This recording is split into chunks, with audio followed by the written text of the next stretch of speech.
College? Don't waste your time and money. I'm kidding.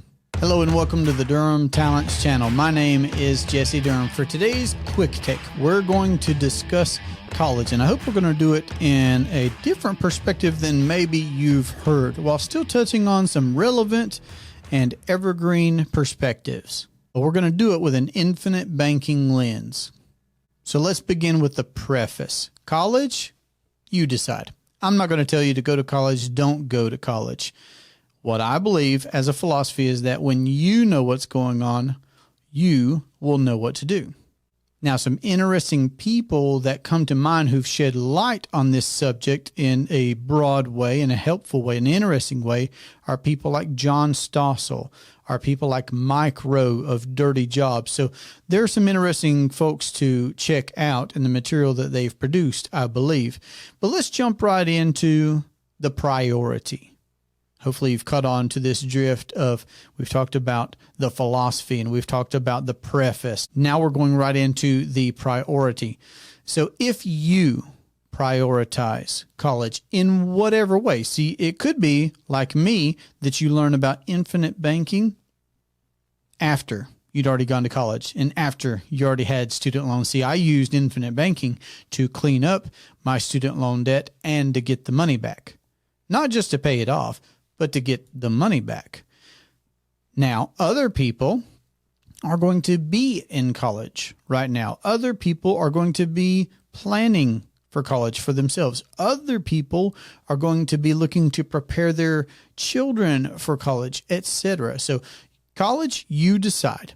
Once it is a decision and it impacts you in whatever way it does, let's recognize the process. Here's the next P, the process. College is going to be facilitated in one of a couple of traditional ways because everything is financed. And here are our two options. Either you're going to use credit. Here's student loans, right? Credit. You're going to go into debt to be able to go to college.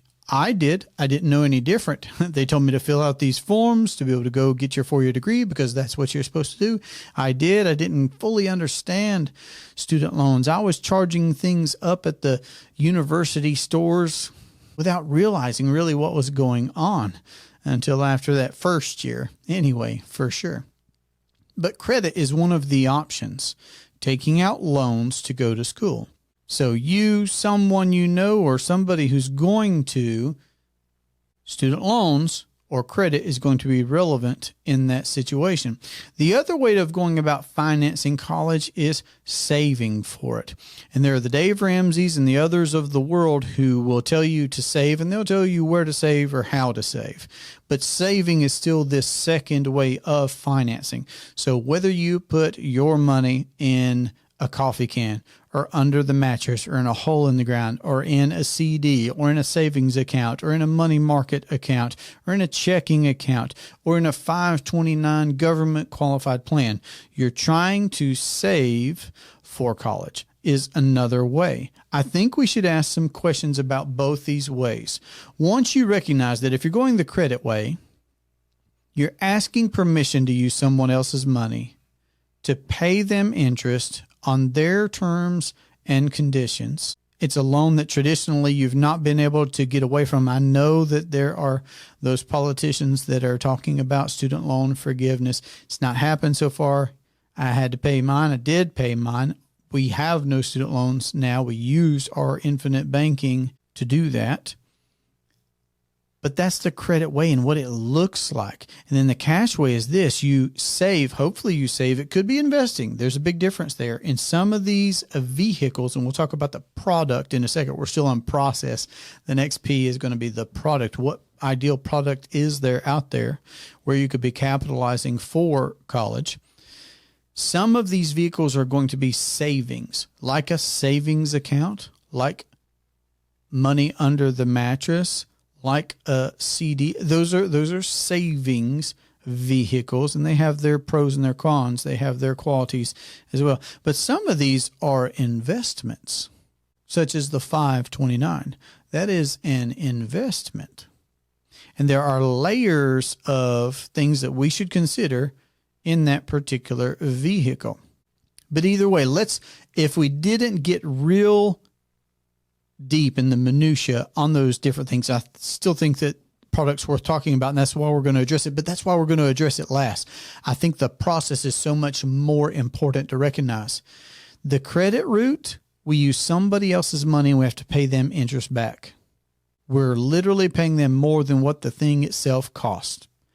Likewise, if we go the cash route and we save up the cash, we're going to liquidate that. Whatever we've saved up, whatever it's earned, we're going to liquidate that to pay for the thing in the best case scenario. And there are some worst case scenarios that we should consider in some of these investment vehicles.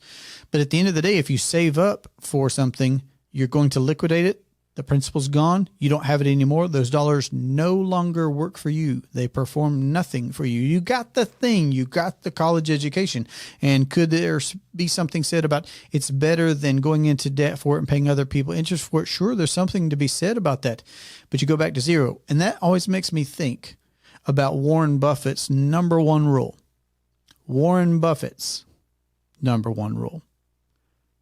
Don't lose money. Which leads me to want to talk about the third C, compounding. Not credit, not cash, compounding. Compounding still allows you to finance the thing that you were going to do. You still go out and buy the thing, pay for the thing, whatever. And yet, because of uninterrupted compound growth, because of how compound interest works, you can have an exponentially increasing value while still having access to capital to go out and pay for the thing at the same time. So there are only two ways to finance. Pay interest or forego the opportunity to earn interest. The third option, the third C, is compounding.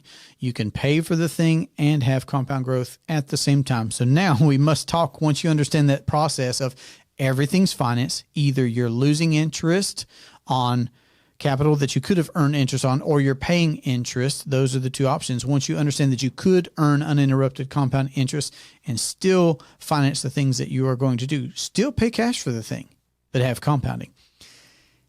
You've got to ask yourself, where can you do that? And what I've found to be the ideal financial asset is a properly structured whole life policy, life insurance policy from a mutual insurance company that pays a dividend. There are more than a dozen characteristics as to why I am certain that the whole life policy is, when properly structured, from a mutual company that pays a dividend, it's the ideal financial asset for anything that you want to do.